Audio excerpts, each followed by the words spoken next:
d'en bas. À gauche, à gauche. Droite. À gauche, à droite. De tous côtés, nous sommes favorisés. Favorisés. Pour ceux qui nous soient.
M'attends à toi, Père, je viens dans ta présence, le cœur assoiffé de toi.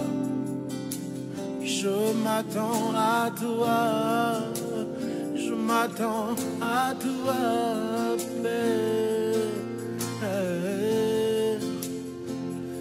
Mes yeux sont sur toi, je te cherche, Jésus.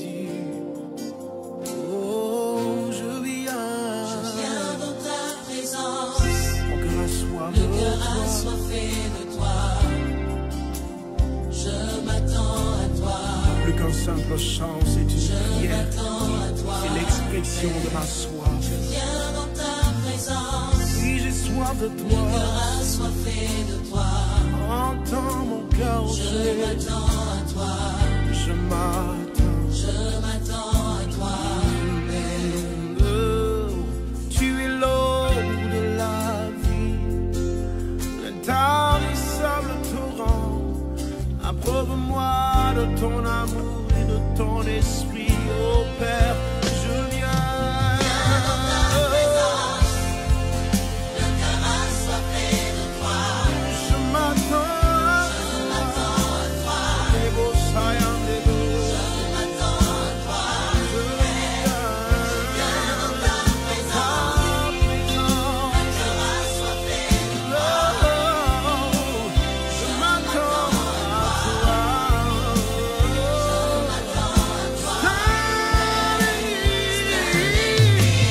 I am thirsty. I am thirsty for you, Lord. Waiting for you. Standing here. I am thirsty for you, Lord. Oh, I need you, Lord Jesus. I need you, Lord. I need you, Lord. All I need is you, Lord. I need you, Lord. I need your fresh anointing. I need your spirit. I need your fire.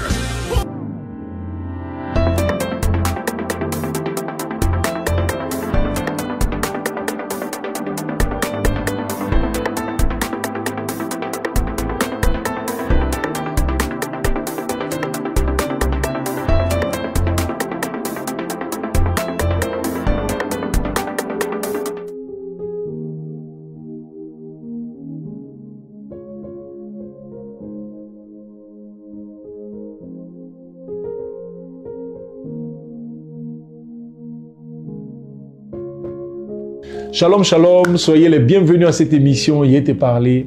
Je suis le pasteur Vas Fernandez Frédéric, fils du pasteur Mohamed Sanogo. Je suis heureux de vous retrouver en ce vendredi. Bienvenue.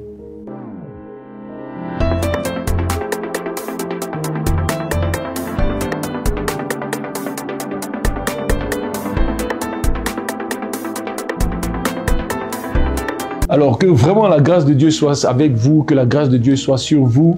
Depuis quelques semaines, nous sommes en train de partager sur cette série le mariage selon Dieu. Le mariage selon Dieu.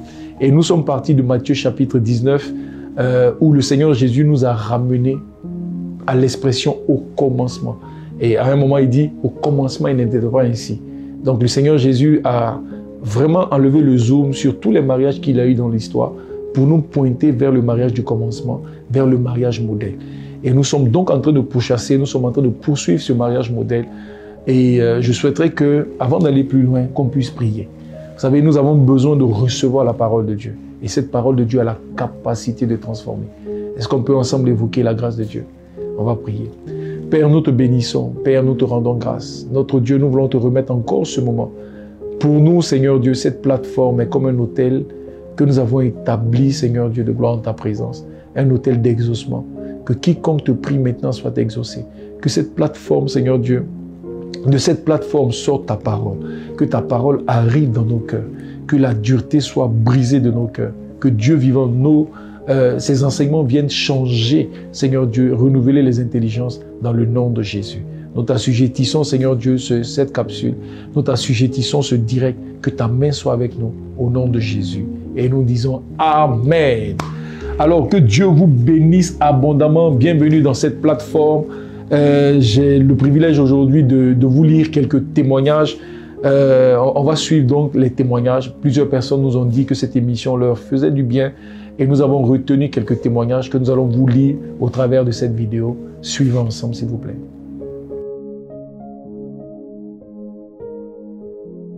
Monsieur Arnaud Bebo, j'ai été boosté par Y était parlé depuis Issia. Depuis, mon couple a retrouvé le bonheur. Merci, pasteur. Espérance Aline Zorobilou. Wouh! La première fois que j'assiste à cela en direct, j'ai été édifiée par les vidéos. Wayne Fatim Sawadogo. Shalom, pasteur. Je vous dis merci de tout cœur pour ce programme sur le mariage. Que Dieu vous bénisse au-delà. Merci, merci et merci encore. Fatim depuis Paris.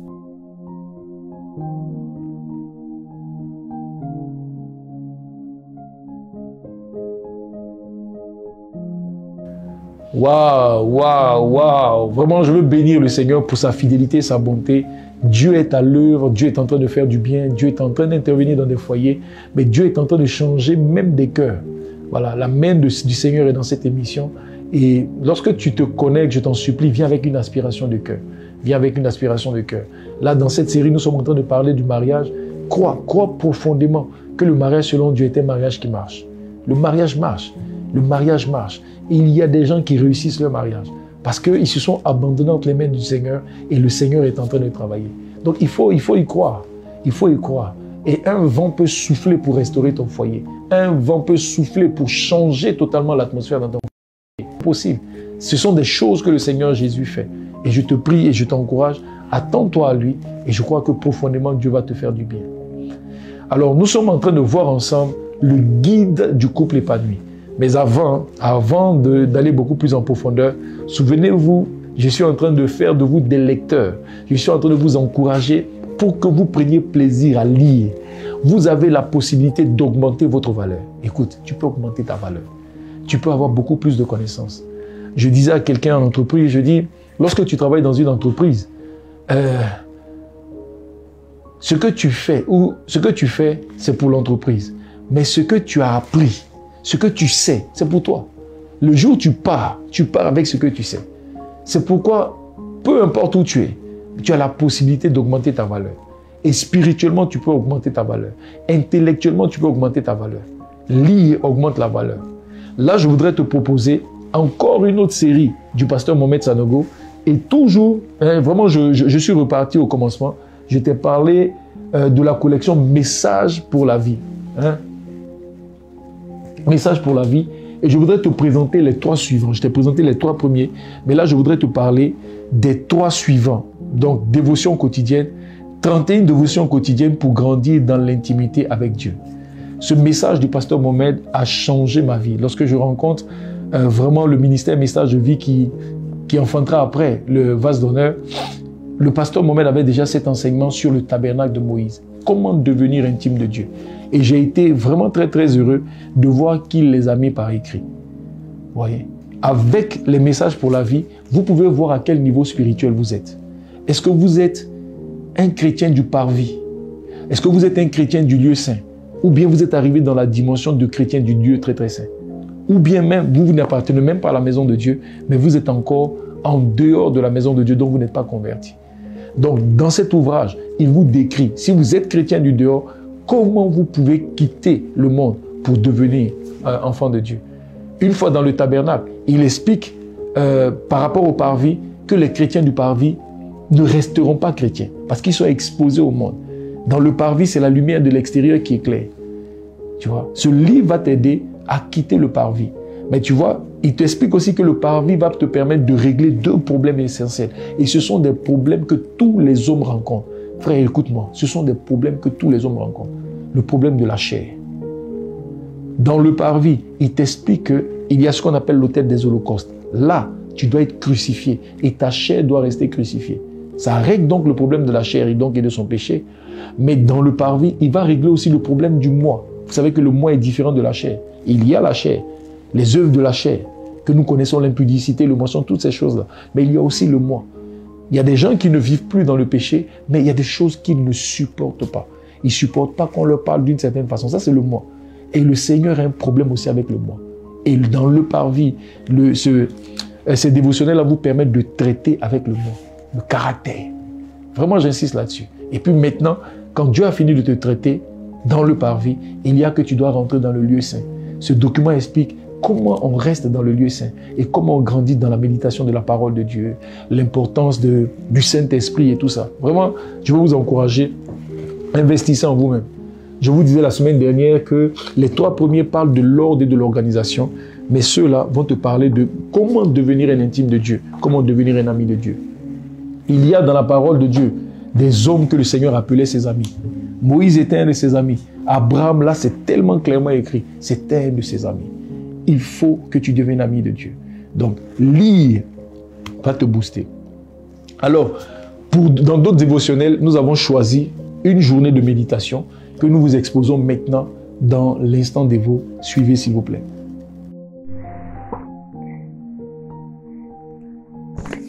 Dévotionnel jour 19. Comment discerner qu'on n'est pas entré dans le repos de Dieu? Jésus a dit qu'une force l'avait quitté au moment où la femme souffrant de la perte de sang l'avait touché. Toute activité, même celle faite dans le Shabbat de Dieu, dépense de l'énergie. Même voyager endormi dans un avion engendre de la fatigue. Le Shabbat de Dieu n'est pas le fait de ne pas être du tout fatigué, mais c'est l'état en Christ où tes forces sont constamment renouvelées. Si tu te sens constamment fatigué spirituellement, émotionnellement, physiquement, c'est que tu es en dehors du repos de Dieu. Toute œuvre qui te vide émotionnellement et pour laquelle tu ne te sens pas renouvelé est une œuvre en dehors du Shabbat de Dieu, même si cette œuvre est au service de Dieu. La fatigue chronique est un signe que tu n'es pas dans le repos. La terre de Canaan, présentée en Hébreux 4 comme une image du repos de Dieu, était un territoire de lait et de miel, c'est-à-dire de bonheur. Celui qui œuvre dans le repos de Dieu trouve du plaisir et de la joie à faire son ouvrage. Si ton ouvrage t'attriste, te charge, t'irrite, c'est qu'il est fait en dehors du Shabbat. La colère, la tristesse continue sont un signe qui te révèle que tu œuvres en dehors du Shabbat. Bien que Canaan soit la terre choisie par Dieu pour être le repos, Israël y a vu une terre de problèmes, transformant ainsi le repos en oppression. Ton foyer, ta maison, censés être des lieux de repos, peuvent se transformer en lieux d'agitation, dépendamment de ce que tu y vois. Au lieu de considérer les beaux fruits, la beauté du repos, ils se sont attardés sur les géants, transformant dans les cœurs le repos de Dieu en lieu de danger. Le repos de Dieu, ce n'est pas une journée sans activité. Ce ne sont pas les vacances, même si Dieu utilise ces moments pour nous restaurer. Le repos de Dieu, c'est ce qui se passe en toi, dans tes pensées. Tu peux être en vacances et être en dehors du Shabbat. Tu peux cesser de travailler et être hors du repos de Dieu. Ton état émotionnel est un signe Ton état émotionnel est un signe pour te montrer si tu es dans le repos ou pas. Si tu es souvent sous pression, tendu, irritable, c'est que tu es en dehors du repos de Dieu, même si ton ouvrage est pour Dieu. Le Shabbat de Dieu est détendu. Celui qui est dans le Shabbat est toujours détendu, sans pression dans ce qu'il fait.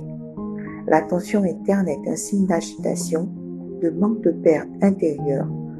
Entre dans le Shabbat. Les soucis, les inquiétudes, la peur, les angoisses sont des signes que tu es en dehors du Shabbat de Dieu. Les hommes trouvent normal de s'inquiéter lorsqu'on est en situation de manque, de limitation, mais tendu. Les hommes trouvent normal de s'inquiéter lorsqu'on est en situation de manque, de limitation, mais pas tendu. Celui qui est dans le Shabbat a une paix et une sérénité par rapport à l'issue des choses. C'est pourquoi il est détendu, sans souci. Ce type de repos permet à Dieu de prendre le dessus. Les disciples ont trouvé anormal que Jésus ne soit pas inquiété par la violence de la mer et des vents. Le monde trouve normal de se mettre en colère, de s'inquiéter, de s'angoisser pour de nombreuses raisons. Tant que tu penseras comme le monde, tant que tu justifieras tes peurs, tes doutes, tes colères, tes tensions, tes angoisses, etc., il te sera difficile d'entrer dans le repos de Dieu. Jésus se reposait tandis que le monde s'inquiétait. De son repos, il a calmé le vent. Tu seras à même de calmer les sources de tension, de vaincre les géants, de dominer tes craintes si tu entres et demeures dans le repos de Dieu. À méditer. Psaume 122, versets 6 à 7, Job 3, versets 24 à 26, Matthieu 11, verset 28. Action du jour. Analyse tes émotions et tes réactions et discerne si tu es dans le Shabbat ou pas.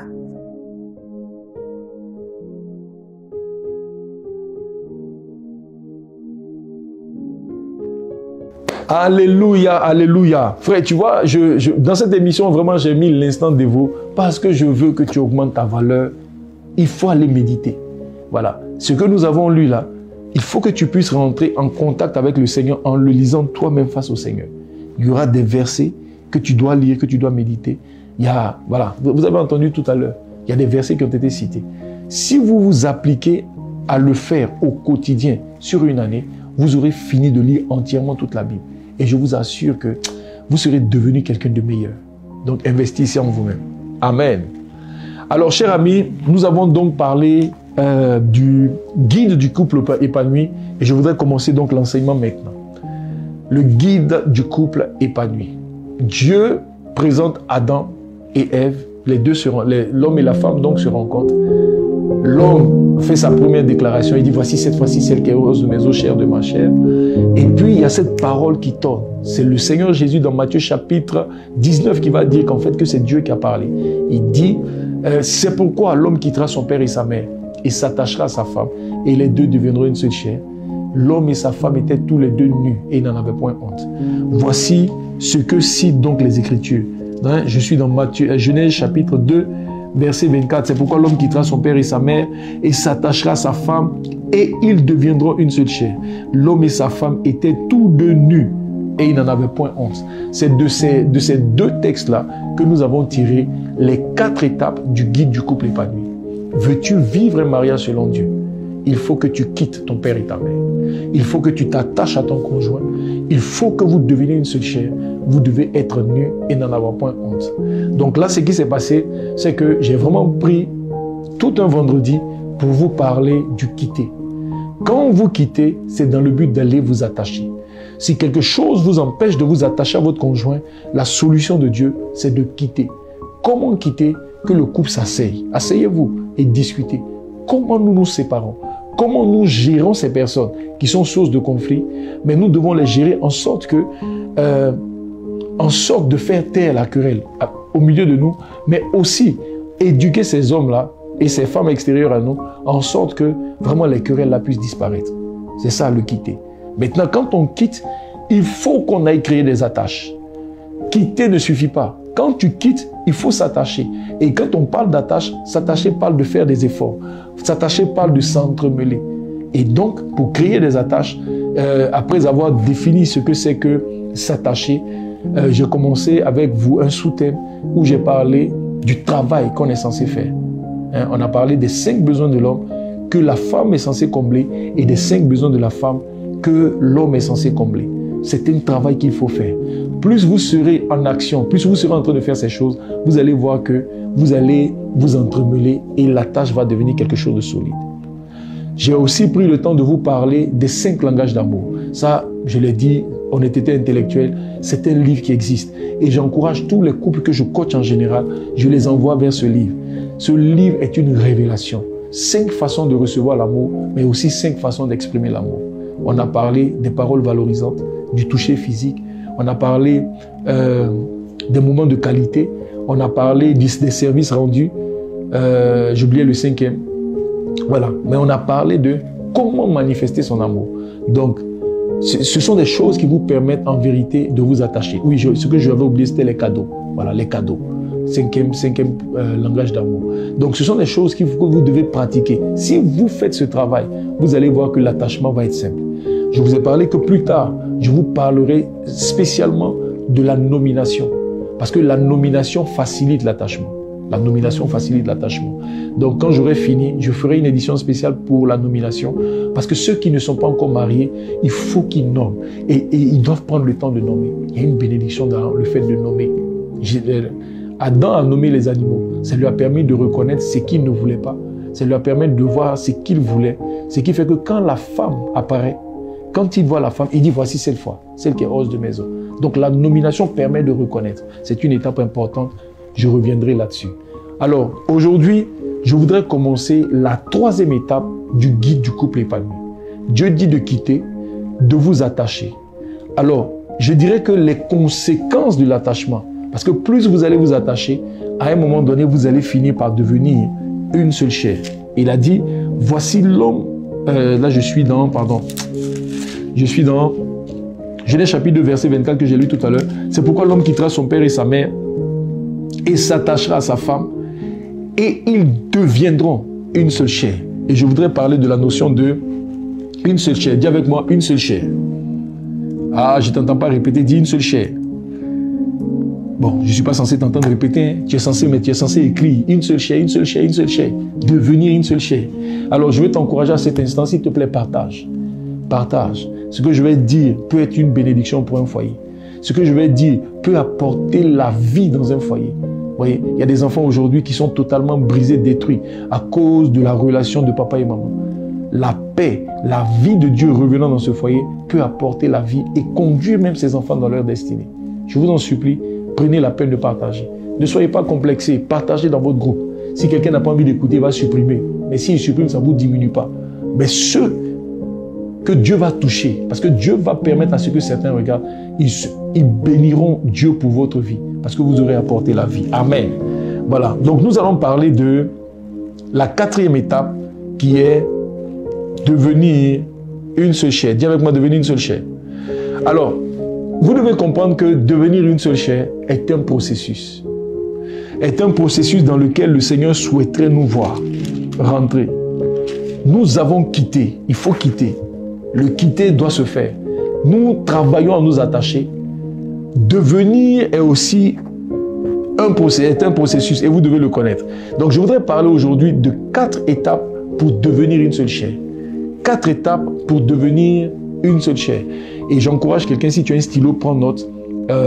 Parce qu'il faut méditer la parole pour qu'elle devienne vraie dans ton cœur.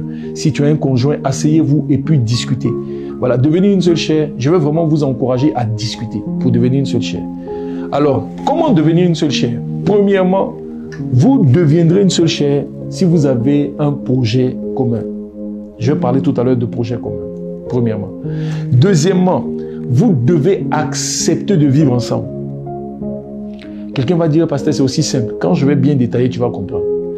Première chose, ayez un projet commun.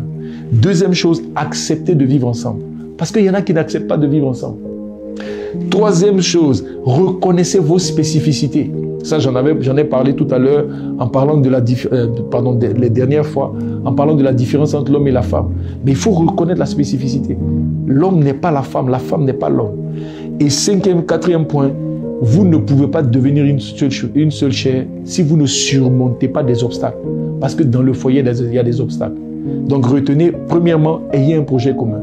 Deuxièmement, acceptez de vivre ensemble. Troisième point, reconnaissez vos spécificités. Et le quatrième point, c'est surmonter les obstacles. Alors, je commence par ayez un projet commun. Avoir un projet commun, c'est qu'est-ce que votre couple va devenir? Qu'est-ce que vous voulez que votre couple devienne? C'est une question importante et vous devez en parler. Cher ami, Amos chapitre 3, verset 3 dit « Deux hommes marchent-ils ensemble sans s'être convenus ?» Logiquement, pour marcher avec quelqu'un, il faut qu'il y ait eu un accord. La sœur, le monsieur qui vient de te voir là, il dit il veut de toi. Il faut qu'il y ait un accord. Si vous vous êtes mariés sans accord, cher ami, couple, je suis en train de vous exhorter de la part du Seigneur. Nous sommes à l'émission Il a été parlé et je vais te parler de la part du Seigneur. Il n'est pas trop tard. Vous pouvez trouver un accord. Asseyez-vous et puis dites, qu'est-ce que notre couple va devenir? Il faut qu'on trouve un accord. Il y a des choses à rectifier, il y a des choses à corriger. Oui. Qu'est-ce que notre couple doit devenir? Ça veut dire, quelle sera... Parce qu'il faut qu'il y ait une vision commune. Qu'est-ce qu'on est censé obtenir? Et il faut donc que vous ayez des sujets de discussion. Vraiment, je vous insiste là-dessus. Je vais citer des points tout à l'heure. Mais s'il vous plaît, asseyez-vous et puis discutez-en. Notre foyer, là, quelle est la vision? Parce que pour devenir une seule chair, pour nous fondre l'un dans l'autre, là, il faut qu'on ait une vision commune. Donc, notre couple, là, qu'est-ce que ça va être? Vous devez en discuter. Par exemple, quel sera notre engagement pour Dieu? À quel niveau nous serons engagés? Il y en a qui vont dire, oui, bon, non, moi, dimanche, je vais à l'église. Hein. Honnêtement, j'aime me battre, me sanctifier, mais moi, votre affaire de l'œuvre de Dieu, je ne suis pas dedans. C'est-à-dire, vous le savez. Et c'est clair dans votre esprit. Ou bien vous dites, notre vie est bâtie autour de Jésus. Notre vie est bâtie autour de l'œuvre de Dieu. Il faut le savoir et puis il faut le décider. Je bénis Dieu pour les modèles que j'ai. Le pasteur Mohamed et son épouse, ils sont engagés pour l'œuvre de Dieu. C'est-à-dire qu'ils sont capables de prendre tout l'argent pour mettre dans l'œuvre de Dieu. Parce que c'est leur cœur. Ils ont compris qu'en fait, ils ont été faits pour ça. Et ça fait qu'ils ne sont pas embrouillés. Et eux, étant les modèles de ma vie, là, ma femme et moi, on n'est pas embrouillés. Notre vie, c'est l'église. On l'a décidé et on pourchasse l'église. On veut bâtir l'église. On veut que les vies soient transformées. C'est notre ADN. Et c'est notre passion. Ça fait qu'on n'est pas embrouillés. Quel sera votre engagement pour Dieu, vous deux qui voulez vous marier là? Bien vous voulez devenir milliardaire. C'est votre engagement. Ma soeur, il n'a qu'à bien te dire. Et puis accordez-vous bien. Vous allez pourchasser l'argent. Ou bien, par exemple, vous êtes censé soutenir l'œuvre de Dieu. N'étant pas pasteur, par exemple. Quel sera votre engagement? Il faut en discuter. Dans votre foyer, là, quel sera le rôle de chacun? Asseyez-vous, discutez. Moi, quel sera mon rôle? Toi, le monsieur, là, on dit que tu es le chef, là, quel sera ton rôle? Comment on va gérer ça? Vous devez en discuter. Vous devez parler de la gestion du foyer. Comment on va gérer notre foyer? Chez nous, là, est-ce qu'on peut écouter la musique païenne? Oui. Comment on va gérer la maison? L'argent ne peut pas... Comment on gère? C'est-à-dire que... Bon, tout à l'heure, je parlerai des finances aussi. Il faut gérer l'argent. Mais comment on va gérer notre foyer? Comment dans notre foyer, là, on va se parler? Oui. Comment est-ce qu'on va éduquer nos enfants? Quelles sont les valeurs qu'on va communiquer à nos enfants? J'entends souvent certains qui disent, mais non, mais on est de toutes les religions, Dieu est seul, Dieu est unique. Mon ami, quand vous allez vous mettre ensemble, l'enfant, là, on va lui donner quelle éducation? Oui. Est-ce que quand on sera ensemble, est-ce qu'on opte pour la monogamie? Ou bien nous, on peut aller prendre 4 femmes? Il faut en discuter. Il faut que ton conjoint te révèle. Pour que dès le départ, il te dise que tu seras 4e femme. C'est-à-dire qu'il n'a qu'à te dire ça clair. Et puis tu as fait ton choix. Mais si vous n'êtes pas d'accord déjà sur ça, ce n'est pas dans le foyer là où vous allez devenir une seule chair. Est-ce que quelqu'un entend ça? Ah, je m'attendais à ce que tu mettes les cœurs. Comment vous allez gérer l'argent? Je suis venu te parler. Comment vous allez gérer l'argent? Arrête et sors de cette logique de je me suis fiancé, j'ai rencontré l'homme de ma vie. Oh, tous les soirs, on est au restaurant. Vraiment, il est bien, il me fait du bien. Et puis, aveuglément, tu es en train d'organiser ta cérémonie. C'est de la folie, ça. Nos enfants qui vont naître là, ils vont prendre quelle voie? C'est vrai, aujourd'hui, tu es gentil et moi là. Mais quelle est la position de Dieu? Est-ce que tu respectes Dieu? Parce que ma soeur, laisse-moi te dire, quelqu'un qui ne respecte pas le Créateur ne respectera pas la créature. Le respect qu'il te donne aujourd'hui, c'est parce que ton corps est un mystère. Le respect qu'il te donne là, la gentillesse qu'il te manifeste, c'est parce qu'il trouve un intérêt. D'après Pasteur Mohamed, il a un amour politique pour toi. Il veut te manger. Mais quand il t'aura mangé, il t'a tellement goûté qu'après 10 ans, ton corps le fatigue. Il ne prend plus plaisir dans ton corps. Qu'est-ce qui reste? Asseyez-vous et puis discutez-en. Comment vous allez éduquer vos enfants? Comment vous allez gérer l'argent? Oh, j'ai vu tellement de conflits. Et les points que je suis en train de citer, ce sont les sources de conflits en général dans le foyer. Hein. La gestion de l'argent. Ton argent est ton argent. Parce que beaucoup disent devant le maire, comment on appelle ça, communauté de biens. Mais dans les faits, est-ce que c'est communauté de biens? Donc comment vous allez gérer l'argent? C'est chacun qui a son argent, chacun s'occupe de sa famille, ou bien on choisit de mettre dans un tronc commun. Et ce que tu fais rentrer là n'est pas pour toi, mais c'est pour la maison. Qu'est-ce qu'il y en est? Comment vous allez vous parler la communication? Comment on se parle? Je bénis Dieu, ma femme et moi, on a eu déjà nos fiançailles. Hein, je donnais ce témoignage. J'ai été dans un ministère qu'on appelle Arc en Christ, qui est vraiment une source de bénédiction concernant les mariages. Mais on nous a amené à discuter de certaines choses dès le départ. Nous, on s'est interdit un certain langage. On ne s'insulte pas. Quelle que soit la colère qui peut me gagner, je ne peux pas insulter. Je ne peux pas dire à ma femme, tu es bête. En 20 ans de mariage, je n'ai jamais dit ça. Quand vous allez vous marier, là, quand vous êtes fâché, comment vous faites? Comment vous faites? Comment vous allez gérer vos familles? La belle famille. La dernière fois, j'ai donné l'exercice du quitter. Je vous ai partagé, nous, notre expérience. Vous, comment vous allez gérer vos familles?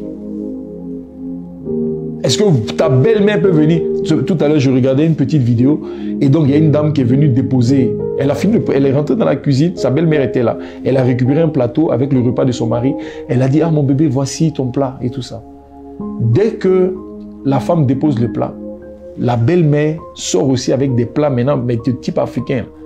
Et puis elle pousse le plateau de sa belle-fille. Et puis elle dépose son plat. Et puis elle exige que son enfant mange, elle, son enfant. Et puis maintenant le mari est assis là.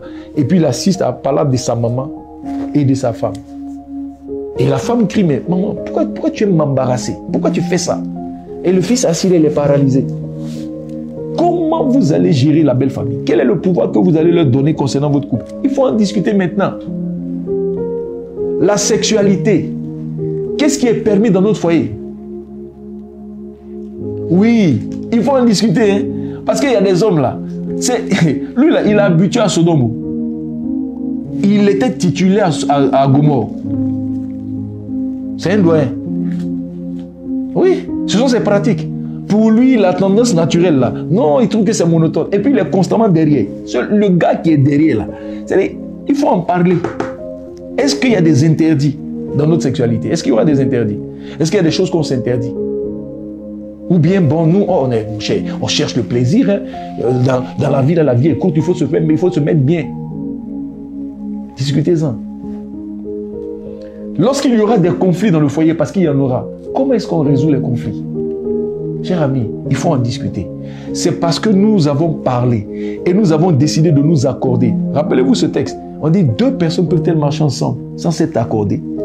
C'est parce qu'il y a accord, c'est parce qu'il y a vision commune qu'à un moment donné on peut marcher. Alors la vision peut évoluer parce qu'il y a des choses que Dieu n'a pas précisées. Donc avec le temps on peut décider que ça on avait fait mais je pense qu'il faut qu'on fasse comme ça. Mais dès le départ, il faut qu'il y ait l'accord. C'est ce qui conduit à l'épanouissement dans le foyer. Vraiment, je veux encourager quelqu'un. Alléluia. Donc c'est ça. C'est ce qui va vous permettre d'avoir une vision commune. Le deuxième point que j'ai cité, c'est accepter de vivre ensemble. Dis avec moi, accepter de vivre ensemble. Il y a des gens qui n'acceptent pas de vivre avec leur conjoint. C'est bizarre ce que je dis, mais écoutez-moi. Ecclésiaste chapitre 4, verset 9. J'ai lu la dernière fois, mais je vais aller jusqu'au verset 12. Il est dit, 2 valent mieux qu'un.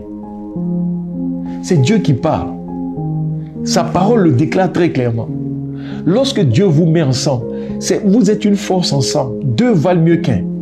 Parce qu'il retire un bon salaire de leur travail. Verset 10. Car s'il tombe, l'un relève son compagnon. Mais malheur à celui qui est seul et qui tombe sans avoir. J'étais où? Je suis au verset. Oh, désolé. Voilà. Car s'il tombe, l'un relève son compagnon. Mais malheur à celui qui est seul et qui tombe sans avoir un second pour le relever. Verset 11. De même, si 2 couchent ensemble, ils auront chaud. Donc le fait d'être ensemble évite à l'un d'avoir froid. Le fait qu'on soit ensemble. Mais celui qui est seul, comment aura-t-il chaud? Et si quelqu'un est plus fort qu'un seul, les 2 peuvent lui résister. Ça veut dire, quand on est 2 là, et qu'il y a de la résistance, qu'il y a un souci, pardon, nous 2 ensemble, c'est parce qu'on est ensemble qu'on a la possibilité de résister. Et puis il dit, et la corde à 3 fils ne se rompt pas facilement. Comme si tu vois, pendant qu'on est 2 là, la corde à 3 fils prend plaisir à être là pour consolider davantage les choses. Beaucoup de chrétiens se marient, mais en vérité, ils refusent de bâtir une vie. Ils ne comprennent pas qu'en fait, que vivre ensemble est le but.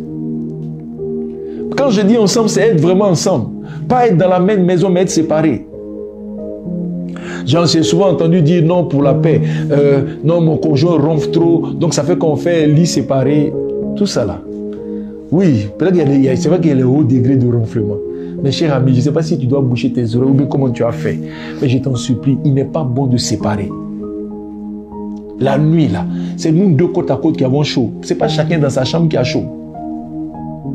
Donc il faut accepter de vivre ensemble. Et quand je parle d'accepter de vivre ensemble, je suis en train de parler d'accepter de construire ensemble. Votre relation ne doit pas être simplement basée sur le sexe. Parce qu'il y a beaucoup, c'est juste la sexualité. Oui, il a besoin de sa femme pour coucher. Mais pour tout ce qui concerne les projets, là, non, bon, elle ne comprend pas ce qu'il dit. Ah, elle va pas. Ça, là, moi, je connais déjà tout. Frère, tu n'es pas dans le bon chemin. Vous ne pouvez pas devenir une seule chair. Pour devenir une seule chair, c'est parce qu'on décide de construire ensemble. On décide de dormir ensemble. On décide de se tenir chaud ensemble. On décide de résister ensemble. Arrête ton affaire de dire non, bon, il y a tel péché qui te fatigue, mais tu as t'en sortir. Non, il faut associer ton conjoint pour pouvoir t'en sortir. Je sais que ce que je dis peut être bizarre, parce que souvent, quand tu dis tes faiblesses à ton conjoint, elle va commencer à te traquer. Si par exemple, un homme dit, 2 jours là, j'ai une attirance pour telle soeur là, ma femme, il faut qu'on prie. Ça peut être même source de problème. Mais je crois que dans l'idéal, la volonté de Dieu, c'est que quand il y a un tel problème dans la vie de ton conjoint, vous devez ensemble fléchir les genoux et prier. C'est ça, être ensemble. Mais au-delà de ça, c'est décider de bâtir ensemble. Et bâtir ensemble, là, en fait, il faut que tu réalises qu'il y a des choses dans lesquelles tu ne peux pas réussir tout seul. Ce n'est pas moi qui ai dit, c'est Jésus qui a dit. Un jour, le Seigneur se lève et puis il dit, il n'est pas bon que l'homme soit seul. D'autres versions disent, il n'est plus bon. Ça veut dire qu'avant, il était bon. Mais à un moment donné, Dieu juge qu'il n'est plus bon que l'homme soit seul. Il n'est plus bon. Donc, dès l'instant où Dieu dit qu'il n'est pas bon, pourquoi toi tu insistes dans ta vie pour dire que, mon cher, toi seul là, tu préfères? Et tu t'es marié, il y a une femme qui est là. Et à la limite, tu ne l'utilises pas. Toi, madame, tu dis non, ton mari là, tu ne l'utilises pas aussi. Vous devez être ensemble. Il y a des choses que vous ne pouvez pas faire seul. Vous avez besoin de l'autre. Donc, quand Dieu dit n'est pas bon, c'est lui qui a raison. C'est lui qui a raison. Et cher ami, la semaine dernière, je le disais un peu, mais je ne l'ai pas bien expliqué.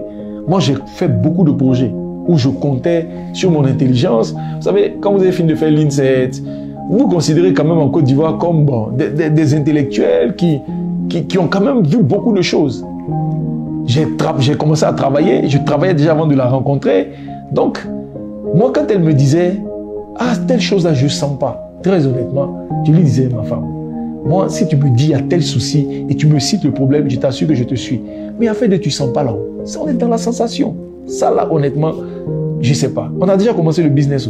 Et puis, bon, elle me laissait faire. Mais dans la pratique, là, chaque fois, et c'est mon expérience, ma femme ne parle pas dans beaucoup de choses. Mais quand elle dit ça, là, il ne sent pas. Mon frère, aujourd'hui, j'entends, je ne sens pas, là, comme ainsi parle l'Éternel. Parce que je me suis rendu compte qu'elle a une sensibilité que je n'ai pas. Elle a un type de force que je n'ai pas. Ça veut dire qu'en fait, elle est le parfait complément. Dieu l'a mis là pour un but. Toi, tu ne peux pas dire non, toi, tu vois, tu ne la comprends pas.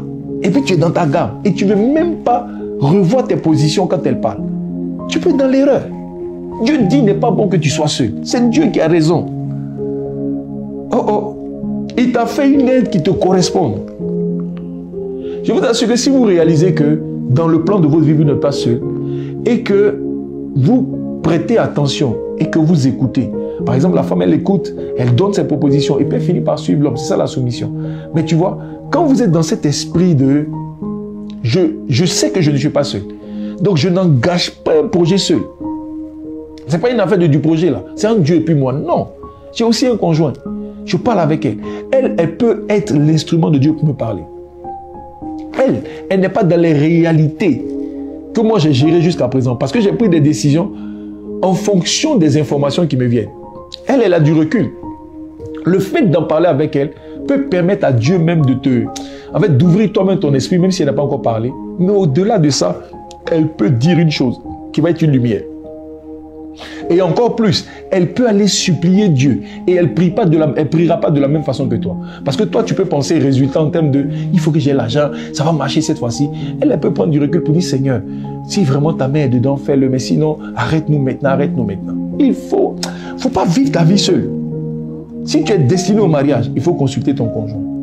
Alléluia.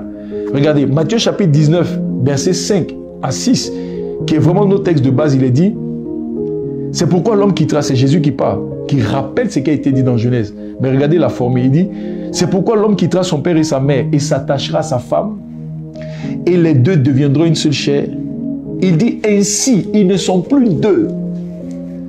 Devenez une seule chair, là, ça veut dire on n'est plus deux. C'est la même personne. Et ça, c'est quelque chose que moi j'ai expérimenté dans mon foyer. Je vous assure que lorsque je mariais ma femme sur plein de choses, c'est comme s'il n'y avait pas d'accord. Quand je dis qu'il n'y avait pas d'accord, elle avait son avis, j'avais mon avis. Et puis bon, mais on avançait sans histoire. La chose c'est que aujourd'hui je vous dis, vous pouvez m'expliquer une chose. Et la façon dont je réagis, si vous allez expliquer la même chose à ma femme, elle réagira de la même façon. C'est comme si nous deux on a fini par fusionner, on a fini par épouser un type d'accord. En fait, moi-même j'ai évolué dans mes valeurs et dans mes principes. Elle aussi, elle a évolué pour donner une entité propre à nous. C'est ça, devenir une seule chair. Ainsi, ils ne sont plus deux. C'est vrai que l'être humain, nous voyons toujours deux entités, deux personnes avec deux têtes, quatre bras. Mais le ciel dit non, ils ne sont plus deux, ils sont une seule. Mais pour devenir une seule chair, là, il faut que tu considères l'autre qui est ton complément. Il faut que tu tiennes compte de l'autre qui est ton complément. Éphésiens chapitre 5, verset 28 dit, c'est ainsi que les maris doivent aimer leur femme comme leur propre corps. Ta femme, ton conjoint est ton propre corps. Le monsieur là, que tu aimais tant, maintenant comme il est devenu quelqu'un de, j'ai failli dire exécrable, mais il est devenu quelqu'un de pénible, maintenant tu ne le supportes plus. Tu vois, le fait de l'ignorer là, en fait, tu es en train de détruire votre relation. Il faut que tu le prennes en considération. Parce qu'il est toi. Tu vois, comme leur propre corps. Ton conjoint est ton propre corps. Et avec ton conjoint, tu as fusionné. Celui qui aime sa femme s'aime lui-même, disent les Écritures. Tu dois aimer ton conjoint. Tu dois considérer ton conjoint. Ne bâtis pas seul. Consulte, interroge, prends l'orientation, prends la vie. Cherche l'accord. Cherche l'accord. Quand tu expliques une chose qu'elle ne comprend pas, cherche à la convaincre par des arguments. Jusqu'à ce qu'à un moment donné, il y ait l'accord. La Bible parle de la puissance de l'accord. Arrête de fonctionner seul dans ton foyer. Oui, tu es marié, mais c'est comme si tu n'es pas marié. Tu dois devenir une seule chair. La troisième chose dont nous avons parlé, c'est reconnaissez vos spécificités. Quand on parle de reconnaître ses spécificités, c'est accepter que chacun puisse jouer son rôle. Madame, accepte ton rôle de soumission. Accepte la position que le Seigneur t'a donnée. Ce n'est pas une position d'infériorité. La Bible dit, dans le monde des esprits, on est tous des esprits qui avons des corps. En Christ, il n'y a ni homme ni femme. Donc, tu es aussi importante que l'homme. Voilà, celle qui veut croire qu'on dit non, la femme inférieure, comme celle qui a fait qui nous a fait chuter dans le jardin d'Éden, leur Dieu rancunier là, en veut jusqu'à présent à la femme, donc il lui a donné une position pour être blâmé. C'est comme si le sang de Jésus n'a rien fait. Ma soeur, il ne faut pas croire ça. Je pense que toi qui as notre esprit là, tu entends ce que je dis. Je parle de l'esprit de Dieu. Voilà. Tu reconnais ta spécificité. Dieu a établi sur toi un chef, il faut l'accepter. Toi, l'homme qui est le chef, on dit tu dois l'aimer, il faut accepter ce rôle. C'est toi qui dois l'aimer. Il faut le faire. C'est vraiment Dieu qui demande à ce que les choses soient comme ça. Et accepte que chacun puisse jouer sa partition. Voilà. Il dit, femmes, soyez soumises à vos maris comme au Seigneur. Soyez soumises. Marie, aimez vos femmes comme Christ a aimé l'Église et s'est livré lui-même pour elle, afin de la sanctifier par la parole. Reconnais ton rôle de leader et joue ton rôle de leader. Sois le pasteur de ta maison, sois l'enseignant de ta maison. Joue cette partition. Oh oh. Alléluia. Et je vais terminer par le 4e point. Lorsque vous reconnaissez votre spécificité, donc vous vous complétez tous les deux, vous allez voir que vraiment vous allez finir par devenir une seule personne. Vous avez décidé de bâtir ensemble et vous avez une vision commune. Votre cœur poursuit la même chose.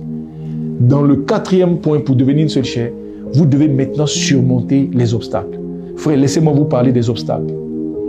Dans la relation, il y aura toujours des obstacles au fait de devenir une seule chair. Il y aura toujours des choses qui vont venir s'opposer au fait de devenir une seule chair. Acceptez de surmonter les obstacles et faites-le ensemble. Faites-le ensemble si vous voulez devenir une seule chair. Qu'est-ce que j'appelle obstacle? J'appelle obstacle l'égoïsme. La plupart des conflits dans le foyer, la plupart des problèmes dans le foyer, vous allez vous rendre compte que ça nous vient de quoi? De l'orgueil. Je n'accepte pas qu'on me parle d'une certaine façon. Alléluia. Elle ronfle, non? Elle dort même. Tu dors. Et quand tu ronfles dedans, tout ça là. En fait, tu ronfles pas, mais tu respires fort. Ok. Donc, aujourd'hui, l'égoïsme est en train de détruire plusieurs. Les gens sont égoïstes dans le foyer. Chacun pense à lui-même. C'est un obstacle sur lequel vous devez triompher. Monsieur, aimer sa femme là, ça veut dire qu'en fait, tu décides de ne pas être égoïste. Madame, arrête d'être égoïste en disant, toi tu veux recevoir, toi tu veux qu'on te donne. Beaucoup de séparations viennent d'où? C'est de l'égoïsme. Non, je suis fatigué. On lui demande, chaque fois qu'il lui demande de me donner, il ne me donne pas. C'est lui seul, il est heureux dans le foyer. Moi, je ne suis pas heureux. Ça là, c'est tu es égoïste. Décide de triompher de l'égoïsme. Alors que dire de ce second obstacle qui est l'orgueil? Oh là là, l'orgueil. Pourquoi il m'a parlé comme ça? Parce qu'on dit je suis le chef, non? Et parce que tu es le chef, tu n'acceptes pas qu'on te parle comme ça. À nous, dans notre famille, ça, ce sont des choses qu'on ne supporte pas. Pasteur, moi, il m'a demandé le divorce. Tu vois, vous refusez de triompher de l'orgueil. Et l'orgueil est en train de décimer les foyers. Et l'orgueil est en train de détruire les familles. L'orgueil est en train d'empêcher un papa d'écouter son enfant. Ton fils se plaint. La Bible dit de ne pas l'irriter, mais tu passes ton temps à l'irriter. Il essaie de te parler, tu n'acceptes pas. Et l'exemple que tu donnes, c'est que toi, jamais tu n'as élevé la voix contre ton papa. Tu es dans quel combat? C'est un obstacle que tu dois ôter. Décide de briser l'orgueil dans ton cœur. Le foyer ne peut pas marcher. On ne peut pas devenir une seule chair avec l'orgueil. On ne peut pas devenir une seule chair avec l'égoïsme. L'un des obstacles encore qui fatigue la relation, c'est vraiment le manque de pardon. Un foyer marche parce qu'on se pardonne. Pourquoi tu ne veux pas pardonner? Quel est ce cœur que tu as? Frère, ce que j'ai appris avec le pasteur Mohamed, c'est que le cœur de l'être humain, là, il peut être méchant aujourd'hui, mais il n'est pas définitivement méchant. Un cœur peut quitter la méchanceté et devenir bon. De la même façon, un cœur qui est bon aujourd'hui, si tu n'y prends pas garde, ce cœur peut se perdre aussi. C'est pourquoi le Seigneur insiste pour dire que ton cœur, là, tu dois le garder plus que toute autre chose. Oui. Pourquoi tu ne pardonnes pas? Pourquoi tu as ce cœur si dur? C'est pourquoi Jésus dit, Moïse vous a permis de répudier vos femmes à cause de la dureté de vos cœurs. Le cœur. Je t'en supplie, décide de pardonner. Quelle est cette chose que ton conjoint a fait et puis ça fait que toi, tu as changé? Qu'est-ce qui te rend si méchant? Toi qui dans la période où tu la courtisais, tu étais si prévenant, tu étais si bon, tu étais si romantique. Non, elle ne me respecte pas. Ça là, c'est l'orgueil. Je t'en supplie, décide de pardonner les paroles méchantes. Il y a une onction qui est là et qui est capable de te restaurer. Mais prends la décision de dompter les obstacles. Une chose qui empêche de devenir encore une seule chair et qui est un obstacle, vous devez triompher du mariage que le pasteur Alain appelle le mariage contrat.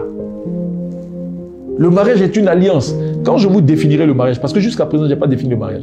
Quand je vous définirai le mariage en plusieurs points, je vous en supplie, comprenez déjà, là je vous l'explique, le mariage est une alliance entre 3 personnes. Le mariage n'est pas un contrat. Beaucoup de gens sont dans la logique de contrat. Ah, j'ai fait. Depuis là, on ne me paye pas, donc j'arrête de travailler. C'est le mariage contrat. Tu n'es pas dans un contrat, mais Dieu est dans une alliance. Dans l'alliance, on agit par motif de conscience vis-à-vis de Dieu. Quand j'agis là, je sais que le 3e brin est là. Mon conjoint peut être dans la boue, mais moi je refuse d'aller dans la boue. Et j'agis parce que Dieu me dit de le faire. C'est ça l'alliance. L'alliance, tu fais ta part. Et tu n'agis pas. En fait, tu n'agis pas par rapport à l'autre. Ce ne sont pas les réactions de l'autre qui te guident, toi. C'est plutôt ce que Dieu a dit qui te guide. Et tu continues de faire du bien. C'est ça l'alliance. Donc vous devez sortir du mariage contrat. Non, jusqu'à présent, c'est moi seul qui fais. Moi d'ailleurs même, j'arrête. Toujours il vient, je prépare la nourriture. Voilà comment il me récompense. 2 jours, le pasteur, il va voir que si on ne lui prépare pas la nourriture, il va voir mon importance. Et ça fait que tu ne fais plus. Ce n'est pas correct. Alléluia. Et je peux encore citer, les épreuves viendront dans les relations, chers amis. Les difficultés. Oh, parfois il y a des drames qui arrivent dans les foyers. Et vous devez en être conscient. Lorsque les drames arrivent, il faut que monsieur et madame, vous soyez ensemble, vous êtes une équipe. Parfois, vous perdez un enfant. Une chose qui n'était pas prévue. Parfois même, c'est votre seul enfant. Et vous avez trimé pour avoir cet enfant. Et la vie vient vous l'arracher. Quand ça se fait là, j'ai vu des gens se diviser. Et j'ai vu les couples finalement être détruits. Au lieu de surmonter ensemble cette épreuve, qu'est-ce qu'ils font? Ils finissent par être séparés. Frère, les épreuves viennent. Vous êtes une équipe. Et en tant qu'équipe, vous êtes censé surmonter ces épreuves. C'est de ça qu'il s'agit. Quelqu'un entend ça? Mettez-vous ensemble dans les épreuves. Frère, si toi tu es là en ce moment et tu m'écoutes, et c'est une épreuve qui t'a fait fuir loin de ta femme, je t'en supplie, décide d'avoir un cœur qui pardonne et aller affronter ensemble ces défis. On peut réussir son mariage. Oui. Il y a des gens qui n'ont pas pu bâtir ensemble, ils n'ont pas pu devenir une seule chair. Parce que justement, ils ont eu des difficultés d'ajustement. Ça, c'est un point important. Je me souviens d'un couple. C'est un couple pastoral même. Le monsieur, en fait, ils se sont mariés, ils ne se sont pas connus dans le monde. Le soir du mariage, ils couchent ensemble. Et ce fameux soir-là, la femme tombe enceinte. En tout cas, dans les 2-3 premiers jours-là, elle tombe enceinte. Un mois et demi après, elle commence à faire des malaises. Et quand elle commence à faire les malaises, pour le monsieur, en fait, sa femme l'a distrait pendant 1 mois. Mais c'est son vrai caractère qu'elle a manifesté 2 mois après le mariage là, jusqu'à 9 mois là. C'est parce qu'elle était une femme, elle se plaint beaucoup. Et ça, c'est resté dans l'esprit du monsieur. Donc même quand après l'enfant naît, l'enfant qui vient, ils ont là encore un problème d'adaptation. Parce que le monsieur se plaint de ce que maintenant, oui, elle passe son temps, elle est concentrée sur l'enfant. Et finalement, après 5 ans, 6 ans de mariage, le mariage est devenu insupportable. Le monsieur passe son temps à envoyer des flèches. Il la traite de méchante. Elle aussi a dit oui, le monsieur ne l'a jamais soutenu. Et ils sont en train de se détruire. Ils ne pourront jamais devenir une seule chair. Mais parce que dès le départ, la réalité de vivre la vie ensemble, ils n'ont pas su s'ajuster. Lorsque l'enfant aussi est né, ils n'ont pas su s'ajuster. Ce sont des obstacles à la vie, à la relation. Il faut triompher. Il faut les surmonter. Beaucoup d'obstacles encore se trouvent dans les occupations extra-conjugales. J'ai vu beaucoup de couples qui n'arrivent pas à s'attacher parce que monsieur est focalisé sur le boulot. Oh, madame aime trop son travail. Pour elle, le travail est tellement important qu'on n'a plus le temps pour le conjoint. Ça, c'est un problème. Il y en a qui se marient, mais ils disent que le mariage ne doit pas les empêcher d'aller voir leurs amis. Et donc, chaque semaine, chaque week-end, ils sont avec leurs amis. Je me souviens d'un papa que je connais personnellement. Ce papa-là, il était lié à son village. Il est là toute la semaine. Il était comptable. Et le monsieur bossait comme un fou. Mais chaque vendredi soir, comme son village n'était pas loin d'Abidjan, il prend sa voiture, il est au village. Il est au village. Tu t'imagines plus de 30 ans de mariage. Tous les week-ends, le monsieur est au village. À un moment donné au village, là, on a fini par lui donner une femme. Parce que sa maman même n'aimait pas trop sa femme à lui. Donc, on m'a raconté une scène une fois où la femme est allée, au début, elle partait avec son mari. Une fois, son mari arrive avec elle. La maman, quand elle se rend compte que le monsieur est venu avec sa femme, elle enlève devant la femme les draps qu'elle a positionnés pour son fils. Parce qu'elle n'aimait pas sa belle-fille. Mais parce que le monsieur aussi avait l'habitude de venir apparemment avec une autre femme. Vous ne pouvez pas vous séparer. Vous ne pouvez pas bâtir un foyer selon le cœur de Dieu si vous avez des activités extra-conjugales qui vous empêchent de vous attacher. Chers amis, je vous en supplie, vous devez surmonter les obstacles. Vous devez surmonter les obstacles. Vous devez vous battre. Si c'est l'orgueil, asseyez-vous pour dire, ah, ça là, c'est de l'orgueil. Si ton conjoint te dit, ma femme, l'orgueil te fatigue là. C'est bon, l'orgueil te fatigue. Essayons de traiter avec ça. Essayons de traiter avec ça. Est-ce que tu peux dire amen à ce que je dis là même? Est-ce que tu peux mettre les cœurs à ce que je dis là au nom de Jésus? Mets les cœurs, mets les cœurs, mets les cœurs. Voilà. Donc, devenir une seule chair, c'est ça. Il y a déjà qu'on devient une seule chair par l'acte sexuel. Physiquement, le fait de coucher, ça crée un attachement, ça vous attache physiquement. Mais les autres aspects, il faut que vous ayez, donc, comme je l'ai dit en 4 points, vous ayez un projet commun, vous acceptiez de vivre ensemble, vous reconnaissiez vos spécificités, et 4e point, que vous puissiez surmonter des obstacles. Si vous le faites, vous allez devenir une seule chair. Vous allez finir par fusionner. C'est-à-dire que c'est comme si, en termes de pensée, en termes de logique, vous avez la même logique, vous rêvez de la même chose, vous combattez les mêmes choses. Voilà. On peut y arriver si nous bâtissons effectivement sur le Seigneur. La Bible dit deux personnes peuvent-elles s'accorder, peuvent-elles marcher ensemble sans s'être accordées? La Bible dit 2 personnes peuvent-elles marcher ensemble sans s'être accordées? Il faut qu'il y ait cet accord. C'est tout ça, devenir une seule chair. Vous devenez un seul être. Que Dieu vous bénisse, que sa grâce soit sur vous. Alors, dans cette onction, je veux que tu lèves les mains, s'il te plaît. Et toi et moi, on va prier. Est-ce que tu peux dire, Seigneur, donne-moi d'atteindre cette dimension. Je veux quitter, je veux m'attacher, je veux devenir une seule chair. Et je veux être nu, sans honte. On parlera de la nudité sans honte. Mais là, je souhaiterais qu'on s'attarde sur le être une seule chair. Dis, Seigneur, donne-moi d'atteindre la dimension d'une seule chair.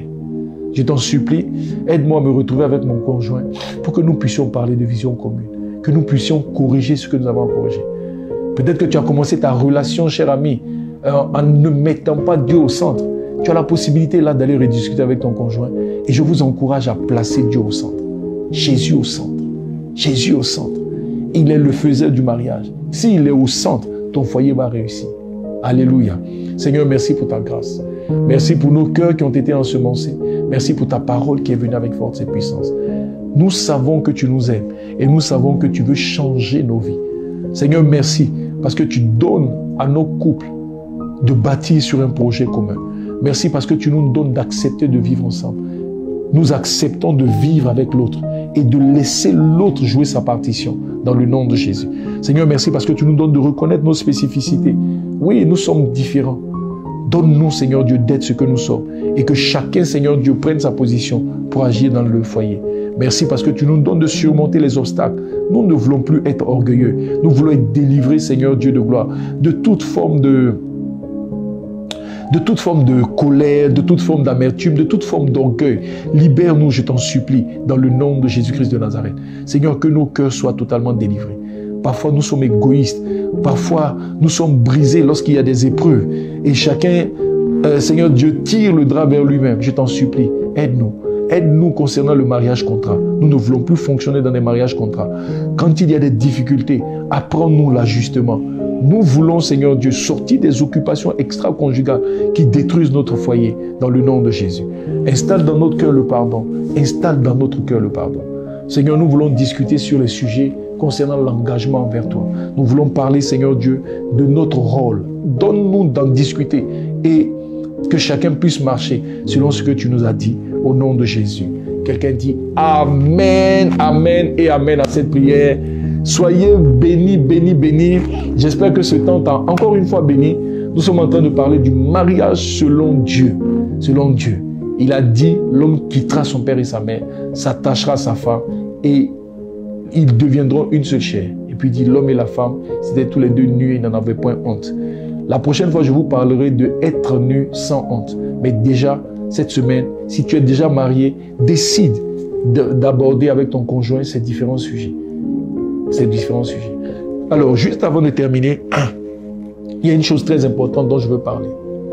Chers amis, vous pouvez connaître toute la doctrine du mariage. Vous pouvez connaître les principes de Dieu. Mais je vous assure que si vous n'avez pas Dieu dans votre cœur, si Dieu n'est pas votre Seigneur, vous ne pouvez pas mettre en pratique ce que j'enseigne. Pardonnez là. Vous ne pouvez pas pardonner sans Dieu. C'est pourquoi je vous encourage depuis un moment à prendre ce dévotionnel du pasteur Mohamed qui parle de aimer comme Christ. Pour aimer comme Christ, il faut que Christ soit venu habiter dans ton cœur. J'entends beaucoup de gens dire, mais nous sommes tous enfants de Dieu. Dieu a créé tout le monde, on est tous enfants de Dieu. Frère, ce n'est pas la pensée biblique. La pensée biblique dit que nous sommes tous créatures de Dieu. Le Seigneur nous a créés. Mais pour ce qui est de devenir son enfant, donc pour ce qui est de devenir son enfant et de lui ressembler et de manifester son caractère, il faut que tu passes par ce que la Bible appelle la nouvelle naissance. Est-ce que tu es né de nouveau? Est-ce que tu es devenu un nouvel être? Après ta naissance biologique, là, maintenant que tu es sur la terre, est-ce que tu as rencontré Jésus, celui qui fait naître de nouveau? Est-ce que tu l'as établi comme ton Seigneur et ton Sauveur? C'est seulement à ce niveau-là que tu passes par quand tu passes par cette expérience, tu n'es plus la même personne. Le Saint-Esprit vient habiter en toi et le mal que tu faisais là, en fait, c'est comme si tu n'arrives plus à le faire. Tu te surprends en train de pardonner le mal qu'on t'a fait. Donc, un mariage réussit parce que profondément, il est bâti sur Jésus. Et parce que vous deux, là, vous craignez Jésus. Je veux vraiment donner l'opportunité à quelqu'un. Tu peux devenir enfant de Dieu maintenant. La Bible dit à tous ceux qui l'ont reçu, à tous ceux qui croient en son nom, la parole de Dieu, là, elle donne le pouvoir de devenir enfant de Dieu. Tu peux devenir enfant de Dieu maintenant. Et si tu veux faire cette prière du salut avec moi, je t'en supplie, lève les mains où tu es. Et puis tu vas répéter cette prière après moi. Mais en le répétant, fais de ces paroles-là tes propres paroles. Fais de ces paroles tes propres paroles. Tu n'as pas la force d'aimer dans ton foyer. Avec Christ, tu pourras le faire. Je t'en supplie, donne ta vie à Jésus. Donc si tu veux vraiment donner ta vie à Jésus, tu vas répéter cette prière après moi. Lève simplement les mains et je prie pour toi. Mais tu vas d'abord répéter après moi. Tu vas dire, Seigneur Jésus, ce midi, je veux te bénir, je veux te rendre grâce. Seigneur, je veux te remercier parce que tu m'as parlé. Seigneur, je voudrais devenir un enfant de Dieu. Je veux devenir une nouvelle créature. Seigneur, la vie que je vis, elle ne me plaît pas. Seigneur, je reconnais que je vis dans le péché. Je reconnais que je vis dans le mensonge. Je reconnais que jusqu'à présent, j'ai pris mes propres décisions. Et ma vie aujourd'hui n'est pas celle que je veux moi-même être. Mais Seigneur, je reconnais que tu as des plans pour moi. Je reconnais que tu as un plan pour moi. Je reconnais que j'ai péché contre toi. Et je veux sincèrement te demander pardon pour les péchés que j'ai commis. Seigneur, me voici. Accepte-moi dans tes bras. Pardonne-moi. Je veux appeler ton sang. Je veux invoquer ton sang. Seigneur, je te reconnais aujourd'hui comme mon Seigneur. C'est-à-dire celui qui domine sur ma vie. Celui qui va dorénavant diriger ma vie. Mais je te reconnais également comme étant mon sauveur. Oui, tu es mort pour mes péchés. Dieu, tu es descendu et tu t'es sacrifié à la croix. Et tu es mort pour que mes péchés soient pardonnés. Seigneur, accepte-moi au nom de Jésus. Alors tu gardes les mains en l'air et je vais prier pour toi. Papa, merci pour ta grâce, merci pour ton miracle. Il est écrit que c'est toi qui convaincs de péché, de justice et de jugement. Merci parce que tu te révèles maintenant à cet homme et cette femme. Merci pour le miracle de la nouvelle naissance. Saint-Esprit, merci parce que tu habites des cœurs maintenant au nom de Jésus-Christ de Nazareth. Seigneur, il est dit que c'est toi qui nous prends des ténèbres et tu nous conduis dans le royaume du Fils de ton amour. Viens sauver cet homme, viens sauver cette femme. Que les œuvres des ténèbres soient brisées, que les œuvres de Satan soient brisées. Que ce cycle de mort s'arrête dans la vie de ces hommes et de ces femmes qui acceptent au travers de cette vidéo de te donner leur cœur, de te donner leur vie. Merci parce qu'ils sont sous ta protection.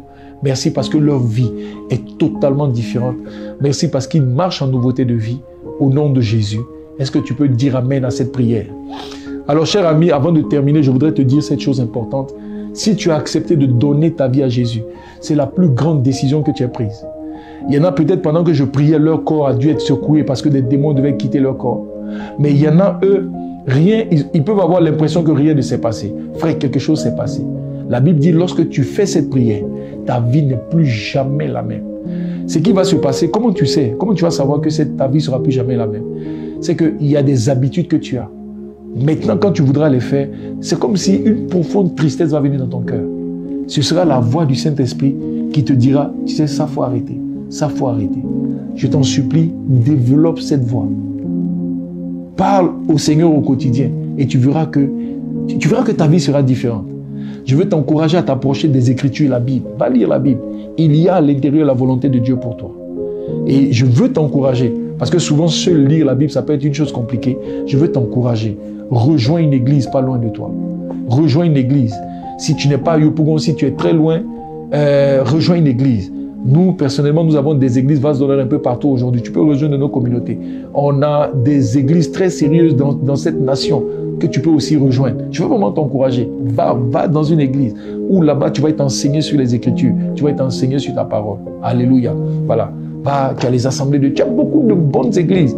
Ouais, tu as beaucoup de ministères avec des hommes de Dieu qui craignent le Seigneur. Va, tu dis que tu as accepté Jésus et tu souhaiterais être accompagné dans ta foi chrétienne. Voilà. Ils vont prendre ta main, ils vont te conduire dans la communion des saints, parce que tu appartenais à la communion des enfants de Dieu.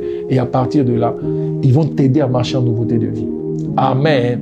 En tout cas, je suis très content que tu as accepté le Seigneur et je t'assure que tu ne regretteras pas.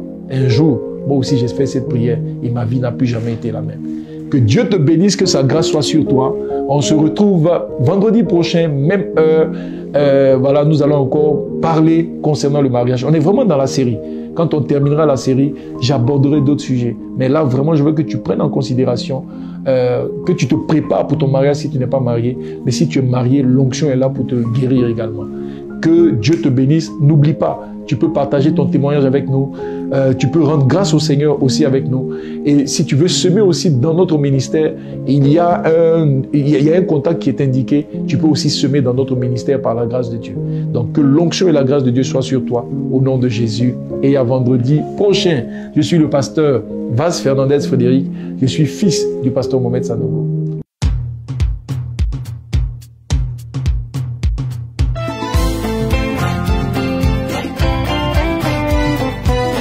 Je vois des soldats de Dieu, je vois une armée de Dieu qui se lève pour témoigner de son Seigneur et de son Sauveur. Ce chant est dédié aux soldats de Dieu. Je vois un champ si vaste, à perte de vue, et des captifs.